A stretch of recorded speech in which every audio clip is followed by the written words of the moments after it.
ce matin, Héloïse Goua, vous avez décidé de nous raconter l'histoire de jeux mythiques, des jeux auxquels on a tous forcément joué. Je suis dans tous mes états. Alors, vous avez peut-être déjà vu que le jeu Uno débarquait sur les tables de jeu à Las Vegas. Oui. Ça me fait quelque chose. Incroyable, cette info. Uno qui a été créé en 1971. Je me suis dit que c'était une belle occasion pour revenir sur les grands classiques qui ont occupé nos étés. Alors, écoutez bien le premier. C'est pas le plic-ploc, mais presque. Est-ce que vous reconnaissez ce son ? Bien sûr. Bah oui. La pomme d'Adam, quand on attrapait la pomme d'Adam. Maboul, c'est ça. Docteur Maboul qui fête ses 60 ans cette année. Wow. Alors, petit rappel des règles pour ceux qui vivaient dans une grotte et qui ne connaissent pas. Un patient très malade a besoin de vous. Vous devenez le Docteur Maboul, c'est-à-dire que vous êtes chargé de récupérer avec une pince des objets improbables cachés dans le corps du patient. Improbables comme l'os rigolo, le papillon. Mais attention, dès que vous touchez les bords de Bobo, vous perdez avec cet affreux bruit. Je vous le fais en direct, j'ai la version 2025 du Docteur Maboul. Attention, elle est en train. Il a changé. Non, vous l'entendez, il a changé. Ça fait vibreur. Là, le bruit est aussi agréable à écouter qu'une fourchette qui grince. Non, mais ça fait 2025, quoi, en fait. C'est 2025. Mais regardez, cette nouvelle version du Docteur Maboul est transportable. C'est carrément une mallette. J'ai l'impression de faire du télé-shopping. C'est rigolo. Cette nouvelle version propose maintenant différents modes de jeu. Écoutez, c'est extrêmement stressant. Je lance le compte à rebours. Écoutez. À la fois opérer très vite. Et voilà, c'est parti. Quand le chrono est lancé, vous avez 60 secondes pour récupérer tous les bobos. Et le problème, c'est que je ne sais plus comment l'arrêter. Il est décédé. Il est décédé. Non, mon patient est décédé. Je m'en excuse auprès de lui. Vous voulez une petite anecdote peut-être sur la création de ce jeu ? Ah bah j'aimerais bien, oui, parce qu'il est tellement génial ce jeu. On y a tellement joué au Docteur Maboul. Bon bah je vais doucher votre enthousiasme parce que j'ai une histoire un peu triste. Le papa du Docteur Maboul, c'est un Américain, John Spinello. Il a 26 ans au moment où il pond cette merveille. Et ce jeu a beau se vendre comme des petits pains dans le monde entier depuis 60 ans. Eh bien, en fait, Spinello n'a touché que $3 700 dessus. Mais non. En fait, à l'époque, il est étudiant et il accepte de vendre son idée pour des clopinettes à une entreprise. Sauf que depuis, le jeu a rapporté plus de $40 millions à la boîte.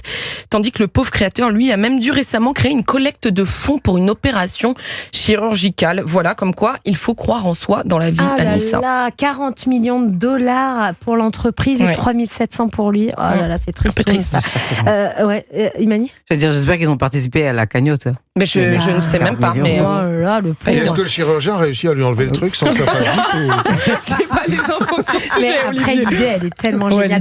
Bon, vous êtes venu aussi avec un autre grand classique qui marche auprès de toute la famille depuis 90 ans. Eh ben oui, Anissa, si je vous dis, vous ne passez pas par la case départ, vous ne touchez pas 20 000 francs. Ça vous rappelle vos heures les plus sombres des parties de Monopoly. En prison. Alors, à votre avis, combien de Monopoly ont été vendus depuis 1935 dans le monde ? Des milliards. Des millions, entre 350 et 400 millions d'exemplaires. Mais Olivier, vous avez raison, il y aurait 1 milliard de joueurs dans le monde aujourd'hui. Et à votre avis, pourquoi je vous demande des chiffres depuis 1935 ? C'est l'année de la création du Monopoly ? Eh bien non, justement. Et voilà la petite histoire. Petite musique pour vous raconter une histoire. On dit que le Monopoly, c'est ça. Moi, j'adore pour les petites histoires. Je mets des ambiances. On dit que le Monopoly a été créé par un certain Charles Darrow il y a 90 ans, un chômeur désespéré qui connaît finalement la gloire grâce à ce jeu. Cette belle histoire, c'est même ce qui était raconté sur la notice du Monopoly à l'époque. Sauf que Charles Darrow n'a rien inventé du tout. Le jeu a été imaginé en 1902 par une femme absolument, Elizabeth Maggie. Initialement, le jeu s'appelait The Landlord's Game, le jeu des propriétaires. Et c'était bien le principe du Monopoly, on retrouvait tout, des propriétés à acheter, des petites maisons, des billets, une case-prison. À l'époque, en 1902, le jeu marchottait, il circulait dans quelques salons. Mais c'est finalement 30 ans plus tard que notre coquin de Charles Darrow s'est dit « Oh bah tiens, pourquoi ne pas voler le concept et le vendre à une grande entreprise de jeux ?» C'est comme ça qu'il est devenu millionnaire. Contrairement à l'inventeur du Docteur Maboul, lui, c'est ça. Il a tout compris. C'est l'inverse, là. Sans scrupule. C'est fou, cette histoire. Bon, bah, depuis, en plus, il y a eu un sacré paquet de déclinaisons de Monopoly. Moi, je connais le Monopoly tricheur. Alors ça, c'est génial. J'allais vous en parler, des déclinaisons bien improbables. Il y a aussi le Monopoly mauvais perdant, où on peut carrément construire gratuitement des propriétés, même envoyer ses adversaires en prison. Et puis, comme vous le disiez, Anissa, le Monopoly tricheur, là, les joueurs sont incités à enfreindre les règles. On peut voler de l'argent, sauter des cases, éviter de payer les loyers, bref, du grand n'importe quoi. Et alors, moi, je vous ai apporté ce matin un Monopoly avec des petites bêtes japonaises qui ont déjà 30 ans. Un jour, vous serez Bien sûr. Monopoly Pokémon, édition parfaite si vous jouez avec des enfants, parce que je vous confirme, les Pokémon cartonnent toujours autant dans les cours de récré. Et non, mais en fait, les billets sont remplacés par des Pokéballs. Le but est de capturer des Pokémon et d'affronter ses adversaires, histoire de devenir le meilleur dresseur. Et alors ici, vous pouvez jouer avec 4 pions, Poussachat, Chochodile, Coiffeton et bien sûr Pikachu. Je peux l'ouvrir? Pour finir, bah oui, allez-y, ouvrez-le, Anissa.